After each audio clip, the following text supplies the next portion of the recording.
தளபதி விஜய் அண்ணா அரசியலுக்கு வந்தாலும் வந்தார்.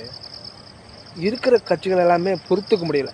அவரை ஒரு நடிகன், அவருக்கு கொள்கை இருக்கா, கோட்பாடு இருக்கா, இப்படி பல எதிர்மறையான விமர்சனங்களை முன்வைக்கிறாங்க. அவங்களுக்கு ஒன்று சொல்லிக்கிறேன்.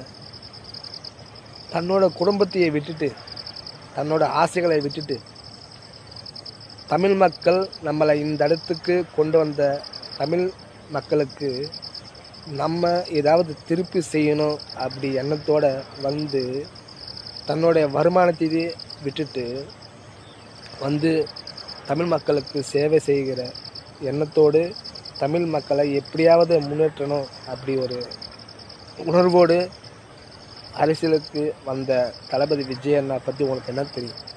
ஒரு நடிகனோட ரசிகர்களோட ஓட்டு உங்களுக்கு வேணுமா? ஆனால் நடிகன் அரசியலுக்கு மட்டும் வந்தால் மட்டும் உங்களுக்கு பிடிக்காதான்? ஏன் நடிகர் அரசியலுக்கு வந்தால் என்ன? ஏன் நடிகர் வந்து அரசியல் வரக்கூடாதா? ஏன் தமிழ்நாட்டை ஆண்டக்கூடாதா? எவ்வளோ மட்டமான புத்தி அவங்களுக்கெல்லாம். என்ன உங்களுக்கு தான் பட்டா எழுதி கொடுத்துருக்கா தமிழ்நாடு? நம்ம தான் ஆட்சிக்கு வரணும், நம்ம தான் ஆட்சி செய்யணும் அப்படி எழுதி கொடுத்துருக்கா பட்டா அவங்களுக்கு?